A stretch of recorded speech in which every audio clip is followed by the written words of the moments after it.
semuanya, hai teman-teman. Perkenalkan, nama saya Krismus Senjela Borumani Huruk dari PSPK 22E dengan NIM 422-333-1005. Di sini saya akan menjelaskan tentang profesi kependidikan.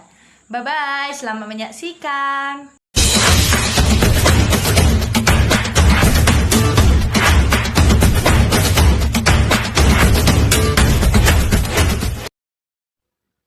Pendidikan merupakan usaha secara sadar untuk mewujudkan sesuatu pewaris budaya dari satu generasi ke generasi lain. Pendidikan menjadi generasi ini sebagai sosok panutan dari pengajar generasi yang terdahulu. Sampai sekarang ini, pendidikan tidak mempunyai batasan untuk menjelaskan arti pendidikan secara lengkap. Karena sifatnya yang kompleks, seperti sasaran yaitu manusia. Sifatnya yang kompleks itu sering disebut ilmu pendidikan. Ilmu pendidikan merupakan kelanjutan dari pendidikan.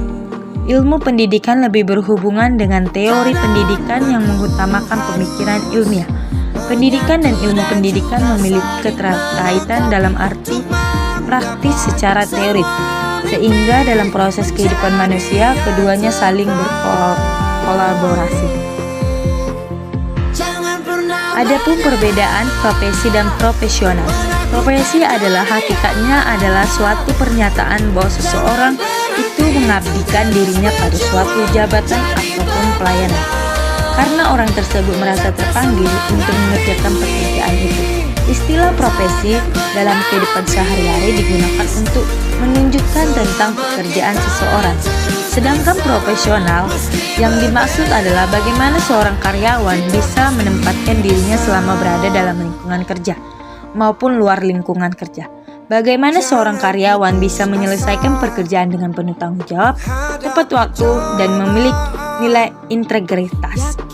Jadi apa itu profesi kependidikan? Profesi kependidikan merupakan profesi yang sangat penting dalam kehidupan suatu bangsa. Hal ini tidaklah lain karena posisi pendidikan yang sangat penting dalam konteks kehidupan bangsa. Pendidikan merupakan unsur dominan dalam suatu unsur proses pendidikan, sehingga kualitas pendidikan banyak ditentukan oleh kualitas pendidik dalam menjalani peran dan tugasnya di masyarakat. Kemudian terdapat karakteristik dan syarat profesi. Dalam UU nomor 14 tahun 2005 pasal 7 disebut bahwa profesi guru dan dosen merupakan bidang pekerjaan khusus yang dilaksanakan berdasarkan sebagai berikut. 1. Memiliki bakat, minat, panggilan jiwa, dan idealisme. B. Memiliki komitmen untuk meningkatkan mutu pendidikan, ketakwaan, dan akhlak mulia. C. Memiliki kualifikasi akademik dan latar belakang pendidikan sesuai dengan bidang dan tugas. D. Memiliki kompetensi yang perlu disesuai dengan bidang tugas. E. Memiliki tanggung jawab atas pelaksanaan tugas keprofesionalan. E. Memperoleh penghasilan yang ditentukan sesuai dengan prestasi. G. Memiliki kesempatan untuk mengembangkan profesional secara berkelanjutan dengan belajar sepanjang hayat. H. Memiliki jaminan perlindungan hukum dan melaksanakan tugas keprofesionalan dengan memiliki organisasi profesi yang mempunyai kewenangan dan mengatur hal yang berkaitan dengan tugas dan keprofesionalan guru. Guru adalah sebutan bagi jabatan, posisi, dan profesi bagi seorang yang mengabdi diri dalam bidang pendidikan melalui interaksi edukatif secara formal maupun sistematis. Dalam UU nomor 14 tahun 2005 tentang guru dan dosen pasal 1 dinyatakan bahwa guru adalah pendidik profesional dan tugas utama mendidik, mengajar, membimbing, mengarahkan, melatih, menilai dan mengevaluasi peserta didik pada jalur pendidikan formal, pada jenjang pendidikan dasar dan pendidikan menengah. Dalam profesi terdapat juga kode etik. Kode etik juga dapat berarti kumpulan pengaturan yang sistematis. Kode etik adalah norma atau azas yang diterima oleh suatu kelompok tertentu sebagai landasan tindakan lakuan sehari-hari di masyarakat maupun di tempat kerja.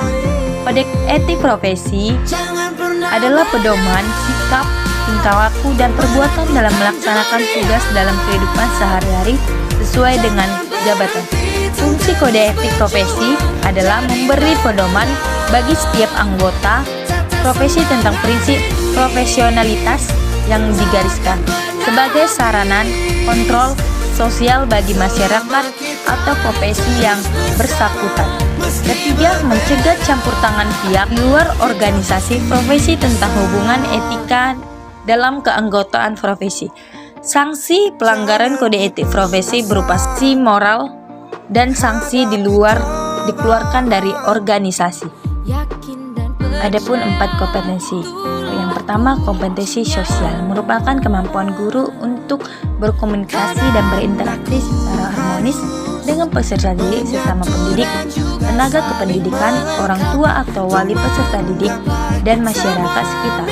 Indikasinya, guru mampu berkomunikasi dan secara harmonis peserta didik sesama pendidik dan dengan tenaga kependidikan serta dengan orang tua atau wali peserta didik dan masyarakat sekitar. Yang kedua adalah kompetensi kepribadian. Kepribadian guru merupakan faktor terpenting bagi keberhasilan belajar anak didik. Dalam kaitan ini, Azika Draja dalam Syah 2000 menegaskan bahwa kepribadian akan menentukan apakah ia pendidik dan pembina yang baik bagi anak didiknya ataukah akan menjadi perusak atau penghancur bagi masa depan anak didik, terutama bagi pendidik yang masih kecil, tingkat dasar, dan mereka sedang mengalami kegoncangan jiwa tingkat menengah. Karakteristik kepribadian yang berkaitan dengan keberhasilan guru dalam menggeluti profesi adalah meliputi fleksibilitas kognitif dan keterbukaan psikologi.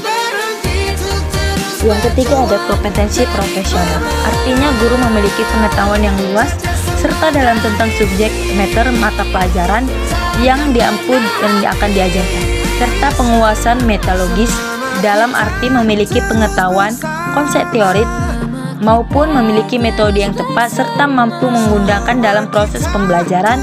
Kompetensi ini dapat dilihat dari kemampuan guru mengikuti perkembangan ilmu yang selalu dinamis. Yang terakhir adalah kompetensi pedagogi. Pada dasarnya adalah kemampuan guru dalam mengolah pembelajaran peserta didik. Kompetensi ini merupakan kompetensi khas yang membedakan guru dan profesi lainnya.